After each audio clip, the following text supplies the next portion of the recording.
Meus amados irmãos, nós estamos estudando sistematicamente o livro de Mateus, estamos no Sermão do Monte, terminamos semana passada as bem-aventuranças e hoje daremos continuidade na exposição Lectio Continua, leitura contínua, a partir do verso de número 13, indo até o verso de número 16. Mateus capítulo 5, do verso de número 13 ao verso de número 16.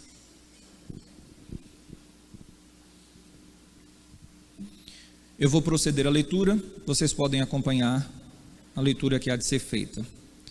Diz assim um texto bíblico: Vós sois o sal da terra.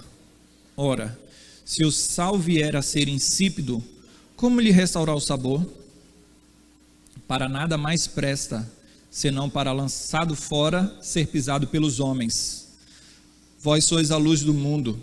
Não se pode esconder a cidade edificada sobre um monte, nem se acende uma candeia para colocá-la debaixo do alqueire, mas no velador, e alumia a todos os que se encontram na casa. Assim brilhe também a vossa luz diante dos homens, para que vejam as vossas boas obras e glorifiquem a vosso Pai que está nos céus. Meus amados irmãos, existe um movimento e existiu com mais ênfase, mas não é algo que passou, é algo que ainda faz parte em algumas culturas, em alguns locais, e esse movimento é chamado de monasticismo. E basicamente esse movimento tem a ideia de se afastar do mundo. O contexto é que, com a oficialização da religião cristã como a religião do Império Romano, muitos adentraram a igreja sem mudar a vida. É aquela questão de pessoas que se dizem cristãs, mas têm uma vida que não condiz com aquilo que é dito. E então essas pessoas procuraram se afastar do mundo. Por isso que o nome é monasticismo, a própria semântica da palavra, o prefixo mono aponta para um, é a ideia de do isolamento. E então assim os homens começaram a ir para os desertos, a fim de se dedicarem à oração, a uma vida piedosa, sem ficar em contato com o mundo, achando que o mundo poderia corrompê-los e, dentro de um aspecto, até mesmo uma busca de santidade através do isolamento era algo objetivado por essas pessoas. Com o desenvolver do movimento, surgiram monastérios, normalmente em cima de montanhas, para que realmente ficasse isolado das pessoas. É certo que os movimentos têm as suas questões positivas, e eu não direi que o monasticismo de todo foi ruim. Foge o meu escopo aqui dizer os pontos positivos e os pontos negativos, porque não é este o propósito. O propósito aqui no meu exórdio é simplesmente apontar para uma realidade circunscrita a esse movimento do monasticismo, a ponto de fazer uma conexão com o ensinamento de hoje à noite.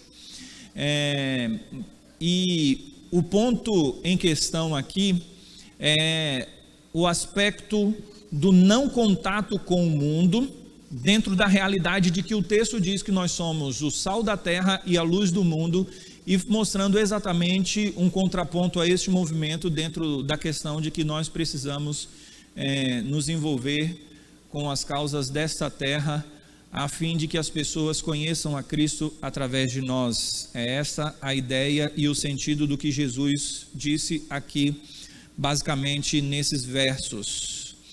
Nós terminamos as bem-aventuranças e os teólogos acreditam, uma boa parte deles, que o cerne do Sermão do Monte estão nas bem-aventuranças. Então Jesus falou as bem-aventuranças e depois, como está acontecendo aqui, ele abre e desenvolve toda a argumentação como uma explicação das bem-aventuranças. Então ele sumarizou, ele colocou ali as bem-aventuranças como a mensagem central do Sermão do Monte, e agora ele vai particularizar ponto a ponto, exemplificando e colocando na prática como deve ser o proceder cristão.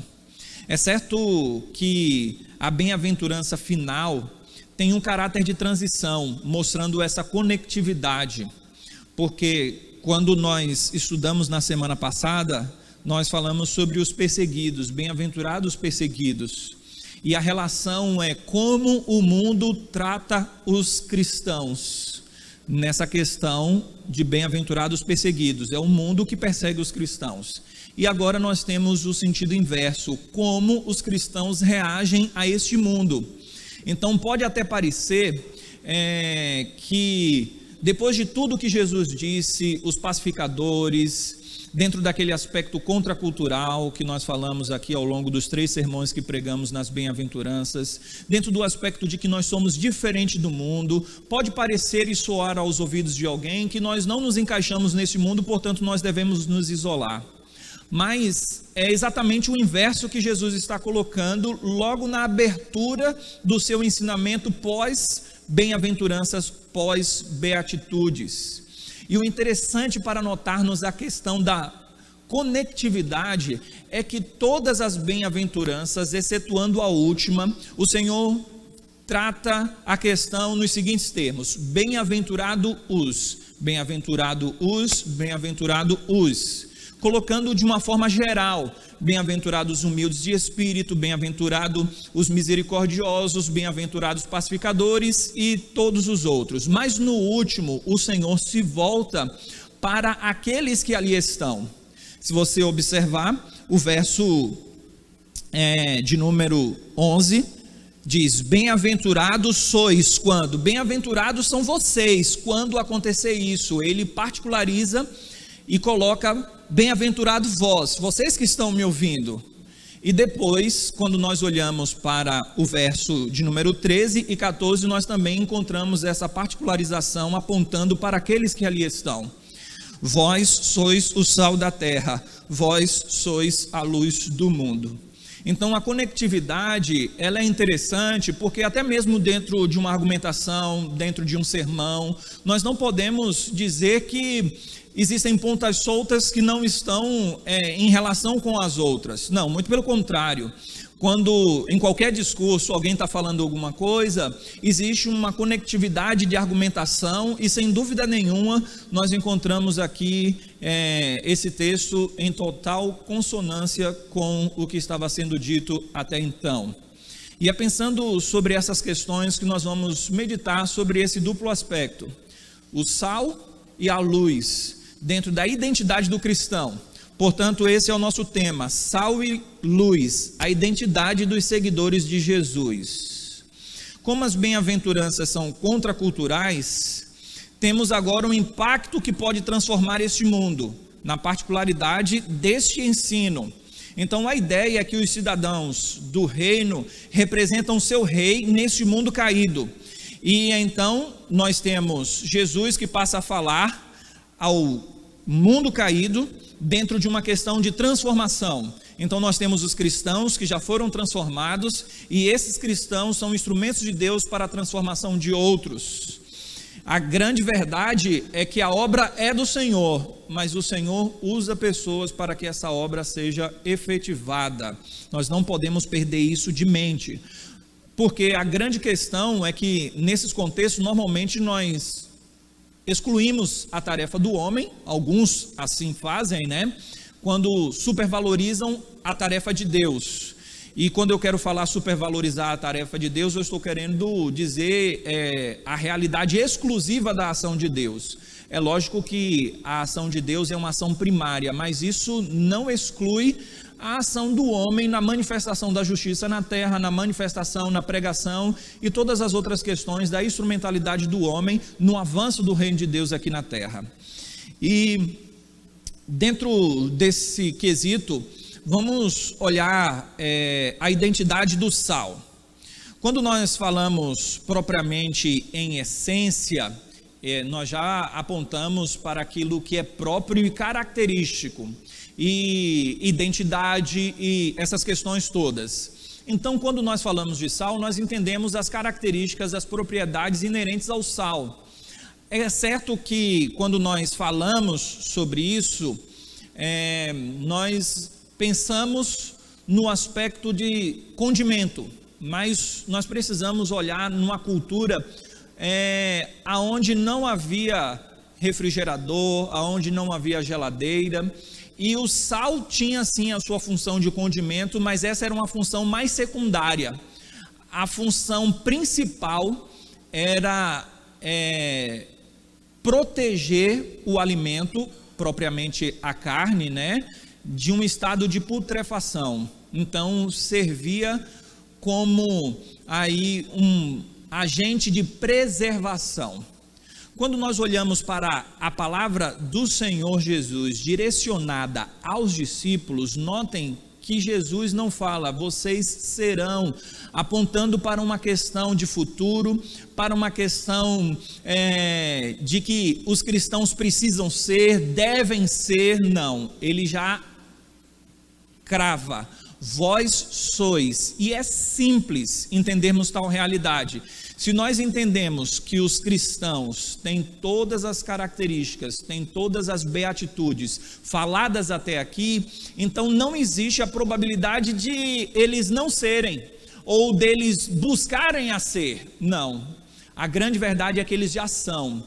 Então é um equívoco pensarmos que o cristão tem outra opção senão ser sal ou luz, dentro do contexto do ensinamento de Jesus. Não há possibilidade de um cristão, genuinamente cristão, não viver o que o texto está ensinando e o que Jesus está falando. É isso que o Senhor diz, vós sois, é a essência, é a identidade.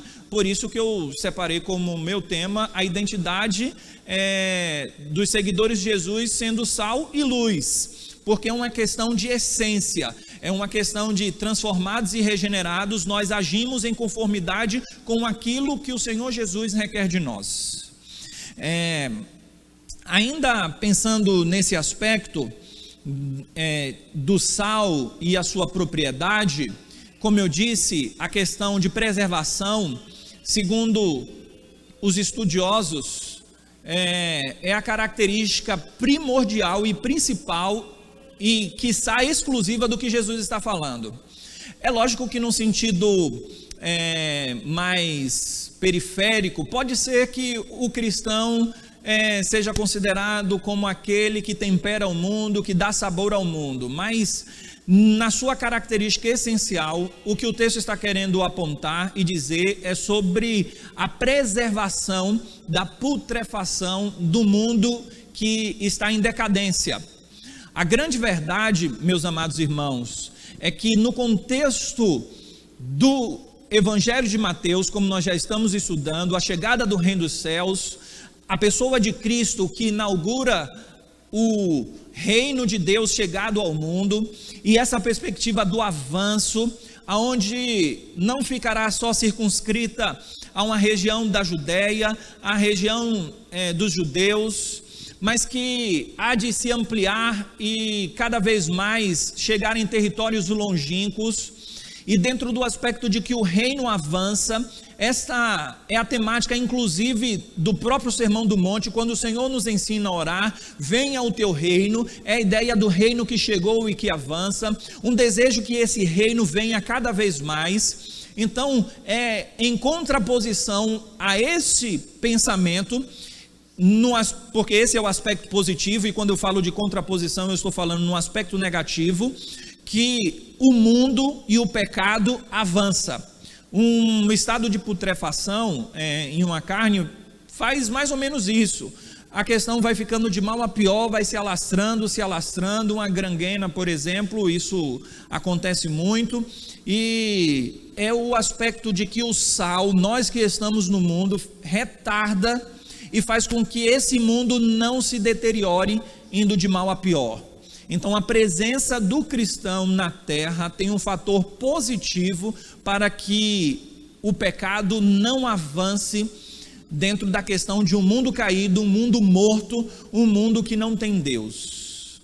E é pensando em tais aspectos que nós encontramos a importância do cristão nesse mundo.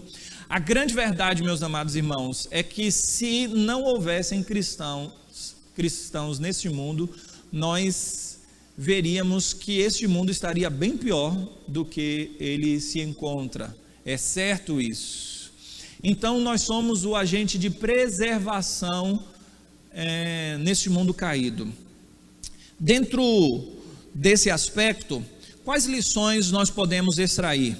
A questão é que não é uma opção válida você se isolar fazendo uma conexão com as minhas palavras iniciais, como no caso do monasticismo. Nós não podemos também seguir o caminho do mundanismo, da secularização, mas não é uma opção válida nos afastarmos do mundo, porque nós somos o agente de preservação, e quando eu falo o agente de preservação, eu estou fazendo o link com o sal deste mundo caído. E é nesse aspecto que a secularização e o mundanismo cada vez mais se avoluma na nossa sociedade. E como cristãos, a identidade que nós temos traz a implicação de que a mudança deve acontecer. Não é uma opção, como eu disse, vocês serão, se você... Não, vocês são. Então, pelo fato de vocês serem, é que vocês têm que estar nesse mundo, porque é estando nesse mundo que a situação pode mudar. E quando nós pensamos nessa questão de estarmos no mundo como sendo canais de Deus para um agente de transformação da nossa sociedade, nós precisamos entender primariamente na questão da pregação do Evangelho. Mas nós não devemos pensar que a tarefa do cristão para trabalhar neste mundo a fim de que o pecado não avance está circunscrita a tal realidade. Muito pelo contrário. As boas obras também têm a sua parcela e o próprio texto mostra isso, como nós vamos ver mais adiante. Portanto, as obras boas que nós fazemos faz com que esse mundo não se deteriore cada vez mais, indo de mal a pior. E é dentro desse aspecto também que nós precisamos entender que nós devemos nos engajar nos aspectos culturais para que eles não possam ir de mal a pior.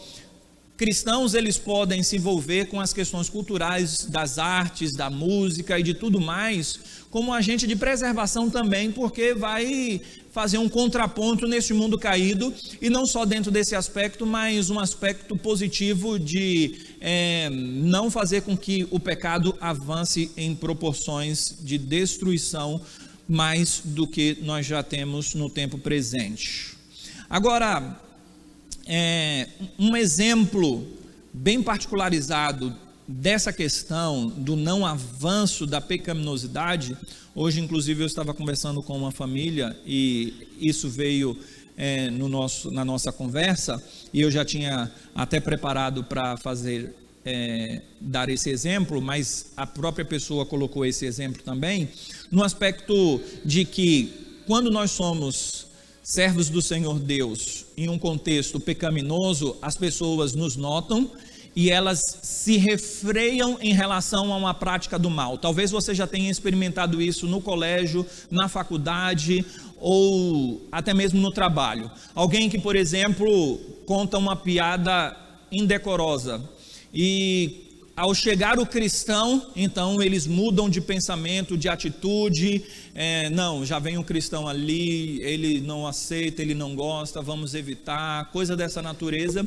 E então, em um contexto onde nós estamos inseridos, pode acontecer que o pecado seja refreado pela nossa presença ali. Nós somos sal dentro desse contexto de preservação em um mundo caído. Jesus fala sobre o sal perder a propriedade. É logo que ele diz inicialmente: vós sois o sal da terra. Ora, se o sal vier a ser insípido, se ele perder a propriedade de salinidade quanto à questão de preservação e tudo mais, a questão da identidade, e aqui é quando nós entramos numa discussão interessante, que também foge do nosso escopo minuciarmos detalhes, mas o sal da época, ele não era somente do Mar Morto, não era exclusivamente extraído do mar, mas ele poderia vir das rochas também, e a salinidade era bem diminuta nesse aspecto, e eles perdiam realmente o sabor. É porque estudos procuram comprovar, principalmente dentro da cultura presente, de que o sal não tem como perder o sabor se tornar insípido.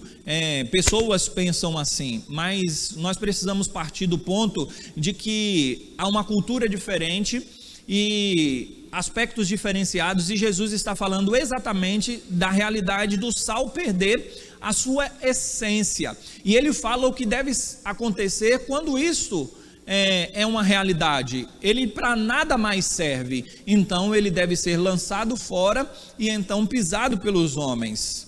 E aqui nós já temos uma advertência seríssima que nós também encontramos na carta aos Hebreus, no capítulo 6, sobre a questão daquele que tem experiências quanto à fé, provaram do dom celestial e tantas outras realidades mais, de comunhão com a fé cristã, e de repente, em um estágio da sua vida, ele vai negar tudo o que ele viveu. E então a advertência aqui vem na metáfora de que ele não mais presta, já houve um juízo para ele, e ele vai ser lançado fora. Então já foi decretado um juízo. É o que Hebreus 6 diz, que é impossível renová-los para o arrependimento. Então, tentando explicar essa questão que não é fácil de ser trabalhada, porque nós estamos falando de identidade e como pode a identidade mudar ou coisa dessa natureza, mas o que nós precisamos entender é que ainda assim, dentro de toda a conjectura bíblica, alguém pode ter uma aparência muito forte e até exercitar e demonstrar com atitudes que ele é cristão, mas ainda assim não ser um cristão.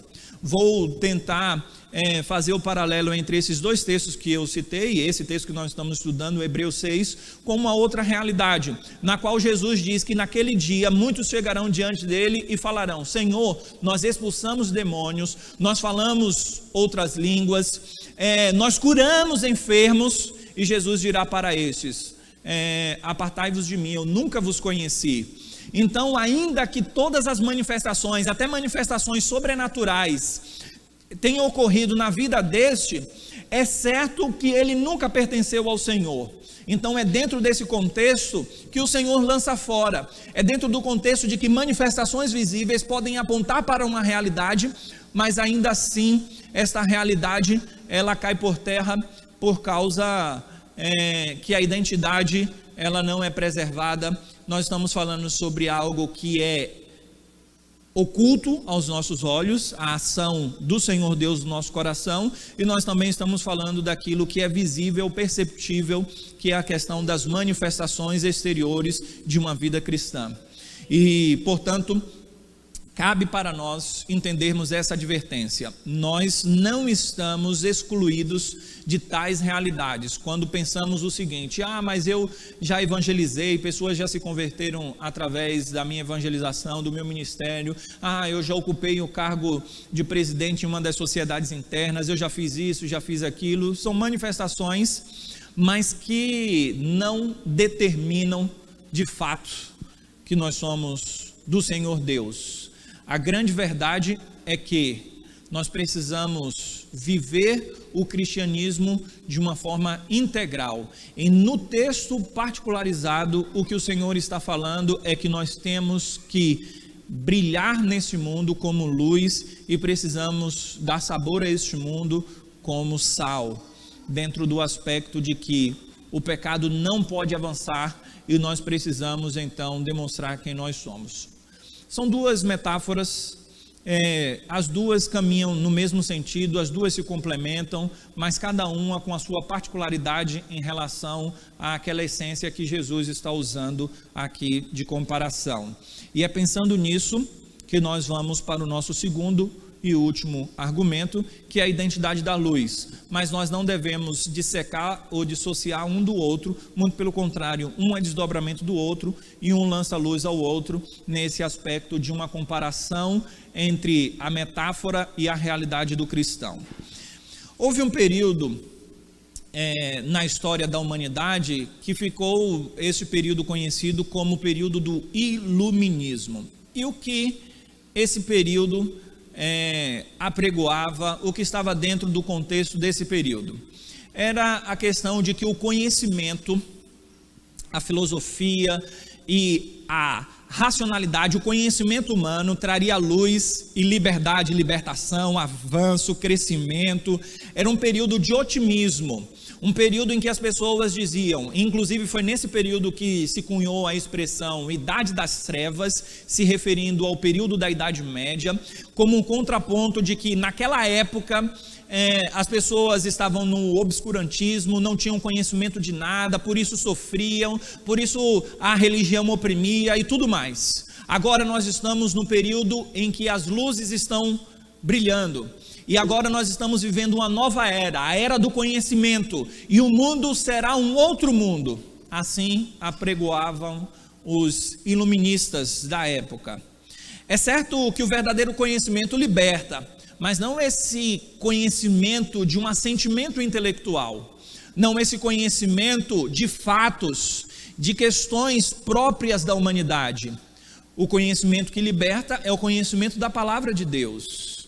E quando nós olhamos para a Bíblia e quando nós olhamos para a prática, muitas vezes nós podemos ver incoerências entre o ensinamento bíblico e uma vida prática por um grupo, ou até mesmo como os iluministas criticavam o período da Idade Média, dizendo que eles não faziam coisas positivas e teve muitos abusos em relação a isso mesmo.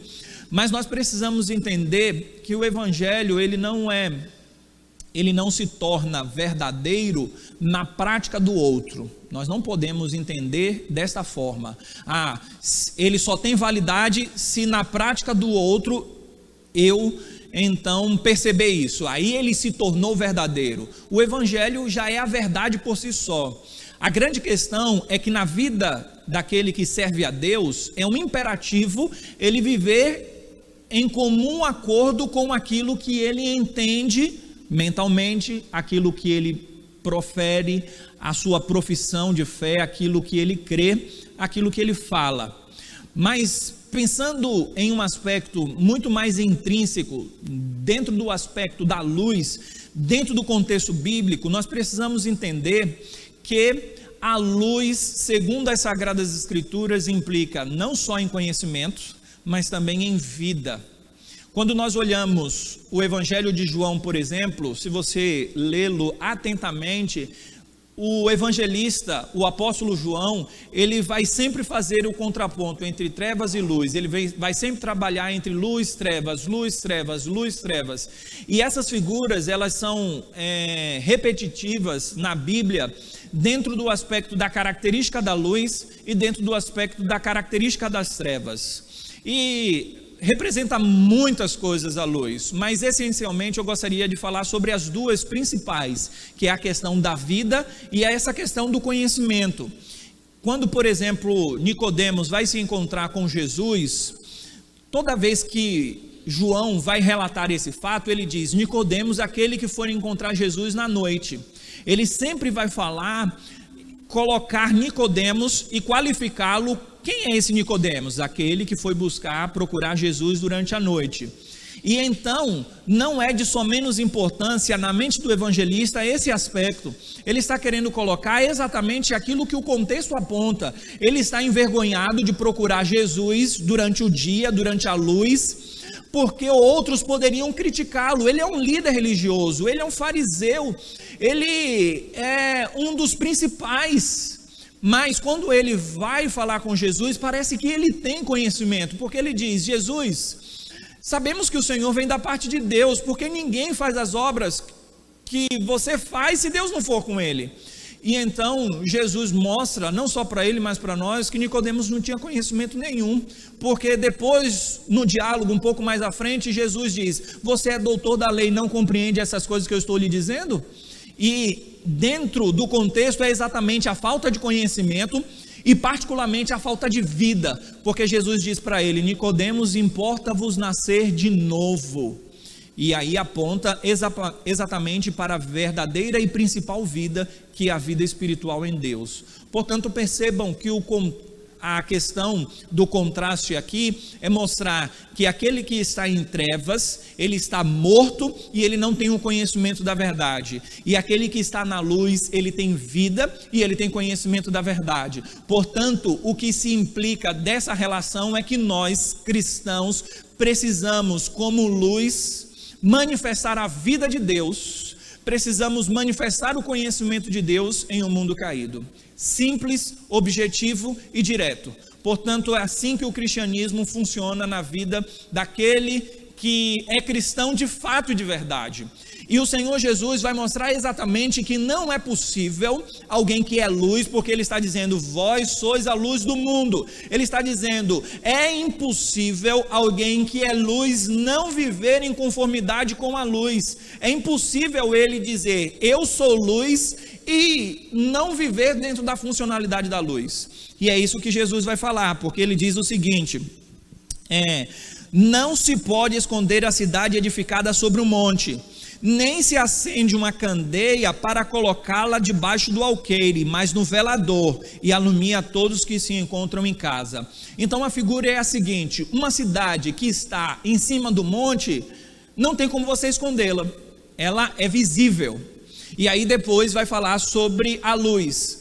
Naquela época, a lâmpada era lamparina mesmo. Alguns aqui do nosso tempo, aqueles que já têm uma idade mais para frente, mais avançada, melhorando aqui o linguajar, viveram em época em que em um contexto não tinha a lâmpada, a energia elétrica, e tinha lá o lampião, a lamparina, colocava o óleo, e então ali se acendia. O que Jesus está falando é exatamente dentro desse contexto. Você não pega e acende uma lamparina, dentro do nosso contexto próprio hoje, uma vela, mas a questão era lamparina mesmo, uma lâmpada, e você não acende ao ponto de colocar debaixo do alqueire. O que é isso? Era um cesto de medida, esse era o alqueire. Você não pegava uma lamparina, colocava no chão e depois pegava um cesto e tampava a lamparina. Não é possível isso. Assim como também não é possível um cristão ser luz e não brilhar, passar despercebido, não estar no mundo. Dentro desse aspecto, nós precisamos entender o que Jesus diz. Ele é perceptível de outros, as pessoas conhecem, as pessoas sabem, e o que se faz com a lamparina é exatamente colocar no lugar próprio, num local alto, que possa iluminar toda a casa. É o que acontece com as nossas lâmpadas hoje. Porque a gente não coloca uma lâmpada debaixo da cama. É fora de conjectura pensarmos que deve ficar no chão. Não, fica no lugar alto. Para quê? Para que a luz possa iluminar todo o ambiente. Assim é a vida do cristão. Ele não pode ficar no isolamento. Ele não pode se esconder. Ele não passa despercebido aos olhos de outros. Não, ele é luz e ele está ali para brilhar. É esse o entendimento bíblico. É por isso que nós não podemos dizer em nenhum contexto que o cristão deve fugir do mundo, ou até mesmo dizer que existem lugares onde o cristão não pode estar presente. Lógico que ele não pode estar presente para pactuar e para cometer aquilo que é contrário à luz, que é o conhecimento da verdade e viver a vida de Jesus. Agora, acharmos que nós não devemos estar em um determinado local porque, por exemplo, podemos nos contaminar, é um contrassenso com o ensinamento de Jesus, porque a ideia é exatamente abençoarmos esse mundo em contrapartida de um mundo pecaminoso. Vou exemplificar isso. Alguns, infelizmente, dizem que política não é lugar para cristão. Gostaria de dizer que você está errado se você pensa assim. Você está totalmente errado. Por quê? Porque o contexto do ensinamento de Jesus é que não existe esfera que nós não devemos estar. Pelo contrário, nós precisamos estar lá mesmo para abençoar e para modificar as vidas. Agora, lógico que isso tem uma implicabilidade. Existem cristãos que estão lá, pastor, e eles se corromperam. É porque não era luz. É porque eram pseudo-cristãos falsos que diziam uma coisa, mas na prática não viviam. Eu sei que não estou tratando a situação de forma simplista, eu sei que é complicado, Mas a grande questão é que falta uma identidade de cristão tão forte ao ponto de entendermos que a conexão desse texto com a anterior é a luz, inclusive incomoda as trevas, e nós seremos perseguidos. Percebam que a conexão é de perseguição. O que foi falado anteriormente é: vocês serão perseguidos por minha causa, por causa da justiça, e por isso vocês precisam ir para o mundo, vocês precisam estar no mundo. Então a consequência muitas vezes é inevitável da perseguição, mas não é uma opção. Vocês são a escuridão do mundo e vocês têm que ficar debaixo, escondidos. Não se deve se imiscuir com algumas realidades desse mundo, porque esse mundo é muito podre. Não é esse o ensinamento de Jesus. O ensinamento de Jesus é exatamente o oposto. Nós precisamos estar nesse mundo, porque se nós não estivermos, ele vai de mal a pior, porque nós somos o sal e nós somos a luz deste mundo. É por isso que ele é evidente, é por isso que as pessoas veem tanto a cidade que está acima do monte, quanto a luz que não é colocada em lugares escondidos, mas que se é colocada em evidência, outros percebem e sabem a natureza da luz. Meus amados irmãos, o cristianismo deve ser vivido de uma forma profunda. E quando eu falo vivido de uma forma profunda, é que as nossas práticas cristãs devem condizer com o nosso discurso. E nós não podemos olhar para uma cultura brasileira de corrupção, onde muitos cristãos também são corruptos, e pensarmos que essa é a verdade e a temática, e por isso que nós estamos fadados ao fracasso. Não, nós precisamos pregar a palavra de Deus, nós precisamos viver a palavra de Deus. E se tem acontecido, como eu tenho exemplificado em relação à política, políticos que pegam dinheiro de suborno e ainda oram e ainda agradecem a Deus, eles não são cristãos. Mas isso não quer dizer que alguém que foi chamado para isso, não estou dizendo que todos nós também temos que ir para a política, mas se Deus lhe chamou para isso, você pode ir e abençoar, e ficar firme na sua fé, e Deus vai lhe usar, Deus vai lhe abençoar. E não pense em usar, em abençoar, como você tendo sucesso aos olhos dos homens, porque não é isso que Jesus está dizendo. Muito pelo contrário, se você observar o finalzinho do texto, é para que Deus seja glorificado. Essa é a finalidade. Esta é a finalidade de tudo o que nós estamos falando aqui. Esse é o fim principal do homem: adorar, gozar a Deus, glorificá-lo para sempre. Ainda observando esse aspecto, e até mesmo dentro desse próprio desdobramento, como nós estamos falando aqui, o texto continua dizendo: assim brilhe também a vossa luz diante dos homens. A nossa luz precisa brilhar exatamente para aqueles que estão em trevas. A luz, aonde chega, as trevas retrocedem, como o sal dentro daquele princípio de preservação da putrefação, como nós estamos falando. Agora, qual a característica de brilharmos diante dos homens? O próprio Senhor Jesus, e na nossa liturgia nós falamos sobre isso, no capítulo 6, ele condena a intenção pecaminosa e pejorativa daquele que tem no seu coração o objetivo de ser notado pelos homens. Não é isso que nós fazemos. Nós não fazemos com a intenção de sermos vistos pelos homens. O próprio capítulo 6, o Senhor Jesus diz: olha, se guardem, para que vocês não exerçam a justiça diante dos homens com a intenção de ser vistos pelos homens, como os fariseus que vão nas praças, nas sinagogas e oram nos cantos das praças, nas sinagogas, para que outros possam ver. Eles já receberam a recompensa deles. Também, quando você for fazer isso, faça para que ninguém veja. Vá no seu quarto em secreto. Se você for dar esmola, esconda da outra mão. Se você for jejuar, não faça com a intenção de ser visto, fazendo com que o seu rosto fique desfigurado, para que as pessoas saibam que você está jejuando. Então, o que Jesus está colocando aqui não é algo que anula a realidade que nós estamos vendo aqui. É a questão da intenção do nosso coração. E Deus conhece a intenção do nosso coração. E se nós somos verdadeiramente luz do Senhor, a nossa intenção é fazer com que as pessoas glorifiquem a Deus e não a nós mesmos. É esse o ponto principal aqui. Mas que as pessoas notarão as nossas boas obras é o que o texto aponta.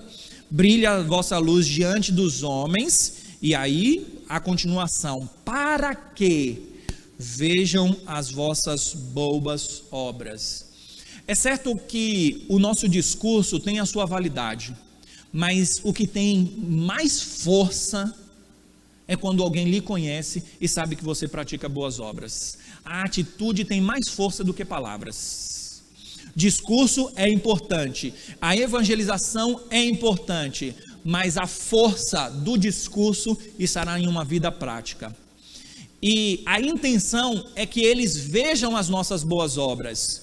E quando nós falamos de boas obras, muitas pessoas entram em parafuso, porque a nossa teologia fala que nós não somos salvos por causa das boas obras. E alguns pensam que isso exclui as boas obras da vida do cristão. Não, muito pelo contrário. É inclusive atribuída uma frase a Lutero que diz o seguinte: Deus não precisa das nossas boas obras, mas o nosso vizinho sim.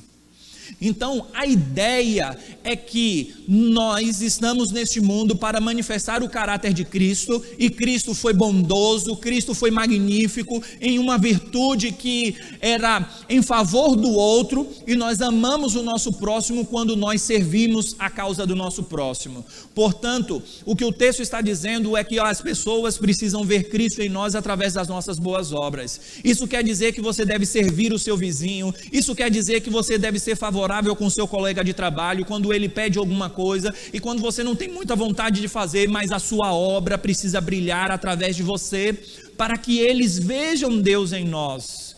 A grande verdade é que a luz, que é colocada inclusive aqui dentro do contexto, não é aquela luz em relação à essência. E eu vou explicar o que eu quero dizer com isso, porque a Bíblia diz que Jesus é a luz do mundo. Então, isso não está, volto a fazer o contraponto aqui também, não está em desacordo com o que está sendo ensinado aqui, mas funciona como a luz do sol em relação àquilo que nós entendemos como luz que provém da lua, que na verdade é apenas um reflexo. A lua é um satélite natural, ela não tem luz própria. E então, quando nós vemos ela iluminada, na verdade é a posição do sol que está batendo nela, e ela serve como um espelho, como um reflexo para a terra. E é assim que funciona a vida do cristão em relação à luz. Nós não somos em essência luz, mas nós somos a luz que brilha nesse mundo através da obra de Cristo Jesus na nossa vida. Então nós refletimos exatamente a essência de Cristo. É por isso que nós somos chamados de cristãos, pequenos cristos. É por isso que nós refletimos a glória de Deus através de uma vida cristã. As pessoas verão Deus através de nós. Isso é tão próprio e tão oportuno a partir do texto, porque o texto diz o seguinte: e glorificarão vosso Pai que está nos céus. Ele não está na terra, e essa característica dele estar nos céus é exatamente esse aspecto que não é perceptível, é esse aspecto que não é visível. Deus está nos céus, mas como é que eles verão Deus se ele está nos céus? Eles glorificarão a Deus que está nos céus, mas porque viram as boas obras que partiram de vocês. É esse o ensinamento bíblico, meus amados irmãos. É por isso que nós não podemos nos furtar de viver um cristianismo em meio ao mundo caído. Pelo contrário, Deus estabeleceu uma vida cristã vivida dessa forma. E é por isso que o nosso cristianismo tem sido muito raso, porque se nós pedirmos testemunho de outros em relação a nós, alguns não passarão pelo crivo de ser luz e sal, porque não tem comprovado através de boas obras que realmente são sal dessa terra e luz deste mundo. Portanto, meus amados irmãos, a mensagem do Evangelho, ela é dura, ela traz advertências, e ela traz também implicações gloriosas. E é dentro dessas implicações gloriosas que o texto termina: para que glorifiquem o vosso Pai que está nos céus, o vosso Pai celeste. O interessante é que tudo que nós fazemos é para a glória de Deus. E inclusive, se nós formos notados por outros, não é para uma vaidade particular e própria, como eu já apontei aqui, que é condenável pelo Senhor, no próprio capítulo 6, ainda dentro do contexto do Sermão do Monte. Pelo contrário, tudo é canalizado para a glória de Deus Pai. Thomas Watson, um puritano do século 17, ele disse o seguinte: Deus compartilha e Deus nos dá algumas coisas, muitas coisas. Deus nos dá saúde, Deus nos dá pão, Deus nos dá chuva, Deus nos dá sol, Deus nos dá dinheiro, Deus nos deu inclusive o seu Filho, Cristo Jesus. Mas uma coisa que Ele não nos dá é a glória dEle. Ele não compartilha da glória dEle com ninguém. Portanto, o que nós precisamos entender é que a glória de Deus é algo importante e nós precisamos viver para a glória de Deus.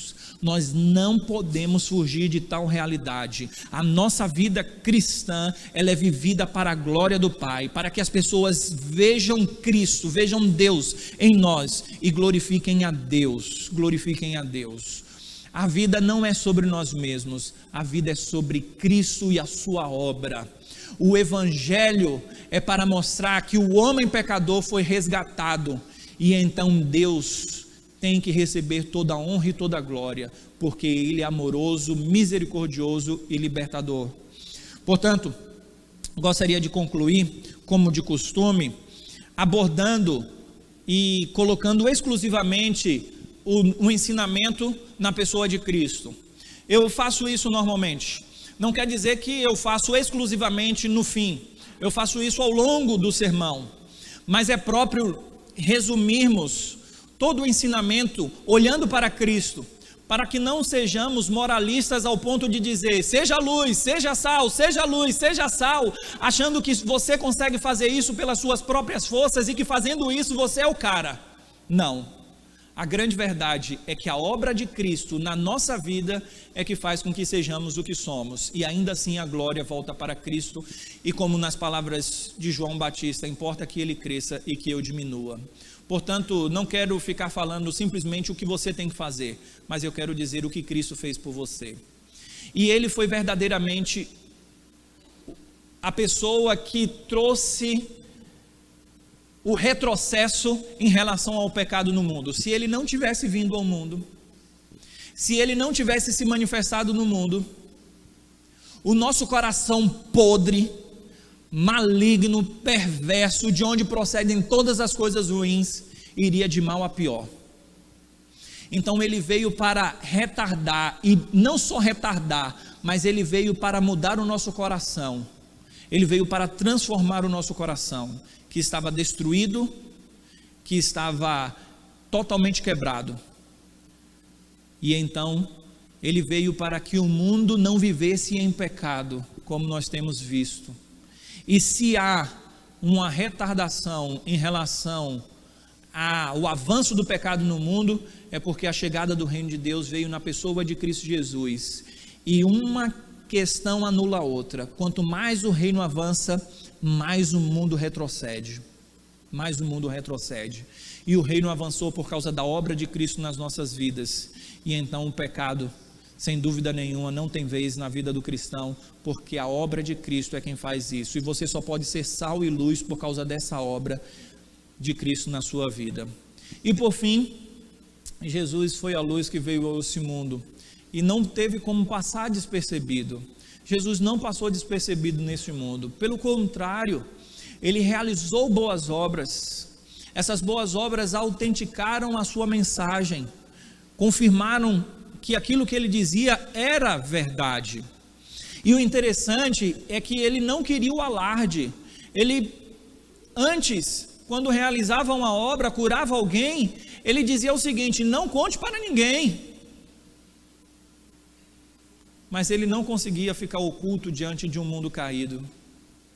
Mesmo Ele não querendo se manifestar antes do tempo que Ele precisava se manifestar, que era o tempo da sua morte, o tempo ali dos últimos dias que Ele estava vivendo aqui na terra, que o Evangelho de João trabalha muito com isso: ainda não é meu tempo, mulher, o que tenho eu contigo, ainda não é chegado o meu tempo. E João sempre fala, ainda não é chegada a minha hora. Jesus fala, o Evangelho de João fala toda hora, ainda não era chegada a hora dele, mas em um determinado momento fala, chegou a hora dele, é chegado o tempo dele.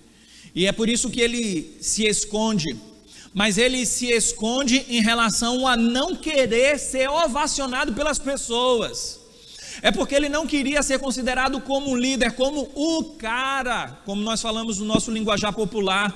Ele não queria chamar a atenção para ele no aspecto de ser um revolucionário nesse mundo. E é por isso que ele simplesmente diz: não fale para ninguém o que lhe aconteceu. Mas era inevitável. E ainda assim, cada cura, cada ação que ele fazia não era propriamente para a glória dele, era para a glória do Pai. Ainda que Cristo, sendo Deus também, por tabela, ele seria glorificado, mas essa glorificação estava apontada para a sua obra na cruz de salvação, não para os seus milagres, não para os seus milagres. E nós precisamos entender isso de forma fantástica, porque ele, quando se tornou como um de nós, ele agiu como nós devemos agir, e é por isso que ele é um referencial, e é por isso que as nossas obras glorificam a Deus, e ainda assim as pessoas verão, nós não conseguiremos ficar ocultos, assim como Jesus também não conseguiu ficar oculto. E que o Pai seja glorificado nas nossas vidas, e que a nossa vida seja vivida inteiramente para o dispor do Pai, para que Deus seja glorificado cada vez mais através de nós. Fiquemos em pé.